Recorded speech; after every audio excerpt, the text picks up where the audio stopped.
दोस्तों UP scholarship में apply करने वाले स्टूडेंट्स के लिए करेक्शन की डेट आ चुकी है। तो किस तरीके से आप चेक करेंगे कि आपके फॉर्म में करेक्शन आया है या नहीं आया है, किस तरीके से उसको ठीक किया जाना है, वो सारी इन्फॉर्मेशन आपको आज इस वीडियो में मिलने वाली है।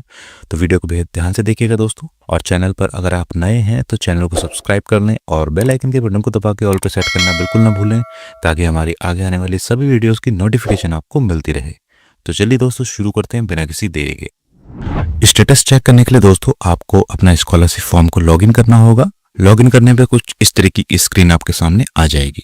लॉगिन करने के लिए डायरेक्ट लिंक वीडियो के डिस्क्रिप्शन में दे रहा हूं, उसके द्वारा आप इसको लॉगिन कर सकते हैं फॉर्म को। और कोई समस्या अगर हो रही है तो एक वीडियो हमने डाली हुई है जिसका लिंक आपको वीडियो के डिस्क्रिप्शन में मिल जाएगा, उसको देखकर भी आप लॉगिन करना सीख सकते हैं।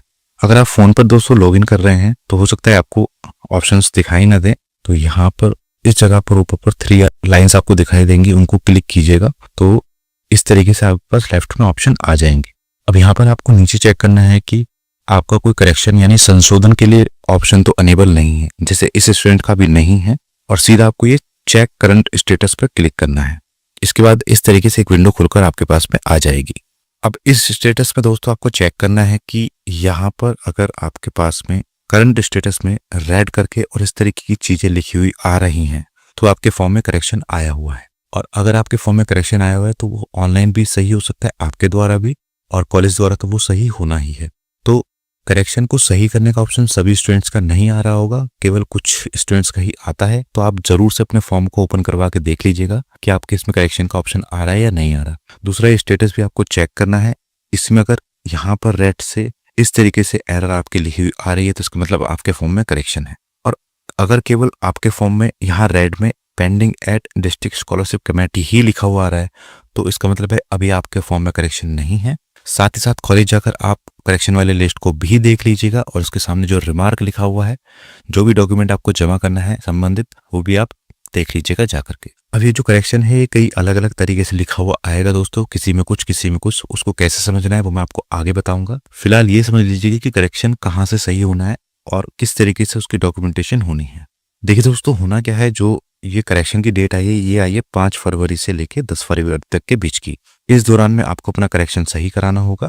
संशोधन का जो विवरण है वो इस प्रकार रहेगा। यदि आपके रिजल्ट से रिलेटेड कोई भी संशोधन आता है तो वो आपके कॉलेज से संशोधित किया जाएगा, यानी कि आपको अपना रिजल्ट दोबारा से वहां पर जमा कराना होगा। एनरोलमेंट से रिलेटेड कोई भी इशू आता है तो भी आपके कॉलेज से ही वो सही किया जाएगा, उस पर भी आपको अपनी मार्कशीट की कॉपी वहां पर जमा करानी होगी। छात्रों की उपस्थिति संबंधित कोई समस्या आ रही है तो वो भी कॉलेज से संशोधित किया जाएगा, उसमें आपको कुछ जमा नहीं करना होगा। छात्रों के प्रवेश की तिथि का विवरण, यदि इस संबंध में भी कोई संशोधन आ रहा है तो भी वो कॉलेज स्तर से ही सही किया जाएगा, उसमें आपकी फीस की रसीद मांगी जा सकती है कॉलेज द्वारा। शुल्क संबंधी विवरण अगर गलत आ रहा है तो वो छात्र के स्तर से तथा संस्थान के स्तर दोनों से संशोधित किया जा सकता है। तो आपको अपना फॉर्म लॉगिन करा कर जरूर देखना है कि आपके फॉर्म में करेक्शन का ऑप्शन आ रहा है या नहीं आ रहा है। अगर आ रहा है तो उसको दोबारा से भर के सबमिट करना होगा और जो फॉर्म निकले वो कॉलेज में जमा कराना होगा। अगर नहीं भी आ रहा है और स्टेटस में आपके में एरर शो कर रहा है तो भी आपको संबंधित डॉक्यूमेंट कॉलेज में जमा कराना होगा 10 तारीख से पहले। तो आई होप दोस्तों आप लोग समझ गए होंगे कि आपको क्या करना है और कैसे करना है।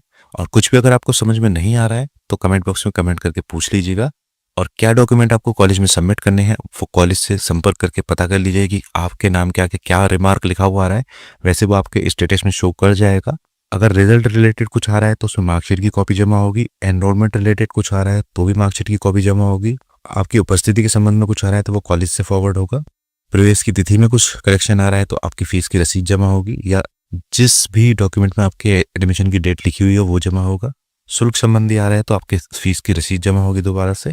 इनकम सर्टिफिकेट डुप्लीकेट लिखा हुआ आ रहा है तो इसका मतलब ये होगा कि आपने और आपके किसी भाई बहन ने दोनों ने स्कॉलरशिप फॉर्म भरा है, तो आपको एक एप्लीकेशन लिख के ये लगाना होगा कि आपके द्वारा और आपके भाई या बहन जो जिस कॉलेज में पढ़ रहा है उसके द्वारा इस सत्र में स्कॉलरशिप का फॉर्म भरा गया है और उसमें लगा हुआ इनकम सर्टिफिकेट एक ही व्यक्ति का है। बहुत सारे जनरल के स्टूडेंट्स में इस बार कास्ट सर्टिफिकेट का इशू भी आ रहा है, तो उसमें भी आपको एप्लीकेशन देनी होगी कि आप जनरल कैटेगरी से बिलोंग करते हो, और जनरल कैटेगरी वाले स्टूडेंट्स के लिए कास्ट सर्टिफिकेट लागू नहीं होता है। तो इस तरीके के कुछ संशोधन दोस्तों आए हुए हैं, वो आपको कॉलेज से संपर्क करके सही कराने होंगे 10 तारीख से पहले। जो स्टूडेंट्स ये नहीं करा पाएंगे, कॉलेज उनका डेटा लॉक नहीं कर पाएगा और आगे वो फॉरवर्ड नहीं हो पाएगा, तो आपको स्कॉलरशिप नहीं मिल पाएगी। तो आई होप दोस्तों दी गई जानकारी आपको समझ में आ गई होगी। कुछ भी अगर आपको समझ में नहीं आया है तो कमेंट बॉक्स में कमेंट करके पूछ लीजिएगा। तो बस दोस्तों आज की वीडियो में इतना ही। उम्मीद करता हूँ वीडियो आपको पसंद आई होगी।